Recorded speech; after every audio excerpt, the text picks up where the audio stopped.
ভয় করতেছ? কি সমস্যা তোমার? বলো আমাকে, বলো কেন কেন? আর কিছু নেই বা তুমি কান দিচ্ছ কে? ঠিক আছে, কান দিচ্ছ কে? কিছু হয়নি, কিছু হয়নি। আসসালামু আলাইকুম, আশা করি আপনারা সবাই ভালো আছেন। আজকের ভিডিওর মূল কেন্দ্রবিন্দু এই ছোট পিচ্চিটি। এই পিচ্চিটি রেল লাইনের পাথর সংগ্রহ ও ট্রেন দেখার জন্য বাসা থেকে অনেক দূর চলে এসেছে। এই পিচ্চিটার বাড়ি শিবগঞ্জ থানার বড়িহাট বাজার সংলগ্ন জীবনপুর গ্রামের বাসিন্দা। সে সোনাতলায় এসে হারিয়ে গিয়েছিল। তার পরনে ছেঁড়া একটি প্যান্ট ব্যতীত আর কোনো বস্ত্র ছিল না এবং সে সোনাতলা সরকারি হাসপাতালের সামনে কান্নাকাটি করতেছিল। ছোট বাচ্চাটির কান্নাকাটি দেখে স্থানীয় লোকজন এগিয়ে আসে এবং তাকে জিজ্ঞাসা করে, তোমার কি হয়েছে? তখন পিচ্চিটি বলে, আমি আমার বাড়ির ঠিকানা খুঁজে পাচ্ছি না। সেখানে আমাদের প্রভাতের আলো তরুণ সংঘের অর্থ বিষয়ক সম্পাদক ময়নুল হাসান মইদুল ভাই উপস্থিত ছিলেন। মইদুল ভাই তৎক্ষণাৎ আমাদের প্রতিষ্ঠানের প্রতিষ্ঠাতা তাকবীর খানের সাথে যোগাযোগ করেন। তৎক্ষণাৎ আমরা ঘটনাস্থলে উপস্থিত হই এবং তাকে তাৎক্ষণিকভাবে আমরা কিছু নাস্তা করাই, যেহেতু সে সকালবেলা বাড়ি থেকে বের হয়েছে রাত 9টা বাজে। তারপর পিচ্চিটির বস্ত্র কেনার জন্য আমরা মার্কেটে যাই। তাকে একটা গেঞ্জি ও একটি প্যান্ট আমরা কিনে দেই। তারপর আমরা স্যান্ডেল কিনে দিতে যে দোকানদার সবকিছু শুনে তাকে একটি স্যান্ডেল গিফট করে। সে এখন জামা কাপড় চয়েস করতেছে এবং জামা কাপড় পেয়ে সে মহা খুশি। ভাই, আপনি এই ছেলেটিকে কই কুড়িয়ে পেয়েছেন? আমি সোনাতলা হসপিটাল গেটে ওখানে চায়ের দোকানে বসেছিলাম, আর ছোট এক ভাই আমাকে নিয়ে বলতেছে এর বাসা নাকি জীবনপুর, যাইতে পারতেছে না। এর বাপের নাম শুধু বলতে পারে আর কারো নাম বলতে পারে না। পরবর্তীতে আমি জীবনপুরে আমার একটা ফ্রেন্ড আছে, ওনাকে ফোন করলাম। তা উনি বললো যে কোনো বাবা আছে মা আছে, কিন্তু ওরা কাছে নাই, নানু বাসায় থাকে। নানু বাসায় থাকে? হ্যাঁ, সেক্ষেত্রে আমি তখন তোমাদেরকে আমি ফোন আচ্ছা, ধন্যবাদ। ভয় নাই, ভয় নাই, তোমার টুনটুনি না দেখা যায়, একশোটা ভয় নাই। জায়গা মতো কাইসেরা দিবে না নিবে যাই। আরে ভাই, খালি মনে মনে স্মরণ করতে ফোন করে কোনো চার্জই নাই। আমি দেখিনি কাজের চাপে বাসায়, বুঝতে পারিনি যে আমি মনে করছি ওখানে আছে, সেই ওখানে আবার হ্যাঁ পিছনে আবার আছে, দেখুন দূর আছে ভাই, গেঞ্জি আছে ভালো। আরে প্রয়োজনে 11টা বাজে, আপনি কি এখন ভিতরে আসেন? সেই আছে ভয় করতেছি। প্রভাতের আলো তরুণ সংঘ থেকে আমরা এই ছেলেকে পাই, রাস্তায় ঘুরে পাইছে আর কি আমার এই ভাই।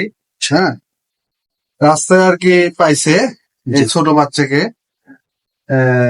আমরা প্রভাতের আলো তরুণ সংঘ থেকে এই বাচ্চার প্যান্ট গেঞ্জি কিছু ছিল না, মানে একবার ছেঁড়া। আমরা আর কি ওকে একটা নতুন গেঞ্জি একটা প্যান্ট কিনে দিলাম। আর এখন আমরা স্যান্ডেল হ্যাঁ কিনে দেবো, দিয়ে আমরা ওকে ওর বাসায় পৌঁছে দেবো। আমরা মার্কেটে কাপড় কেনা অবস্থাতেই খবর পাই যে তার বাবা মা আসছে তাকে নিতে। পিচ্চির বাবা মা জানায় যে তার মাথার সমস্যা। এর আগেও নাকি কয়েকবার এমন ঘটনা ঘটেছে। এই নাম্বারে ফোন করে, নাম্বারটা রাখে দিন, চেয়ারম্যানের নাম্বার। আচ্ছা, বুঝতে পারছেন? এই নাম্বারটি রাখেন, যে কোনো সমস্যা হলে এই নাম্বারে ফোন করবেন। যখন চিকিৎসা করবেন না, আপনি এই বাচ্চার কে হন? বাবা মা। আপনারা বাবা মা? এই ছেলেটার কি মাথার সমস্যা? হ্যাঁ, কতদিন থেকে এরকম? ছোট থেকেই? ছোট থেকে না? থেকে কেউ কয় উপরে দোষ, কেউ কয় মাথার সমস্যা। ডাক্তার দেখাননি? ডাক্তার এখনো দেখাই এখনো দেখানি দেখানো হয়নি এখনো?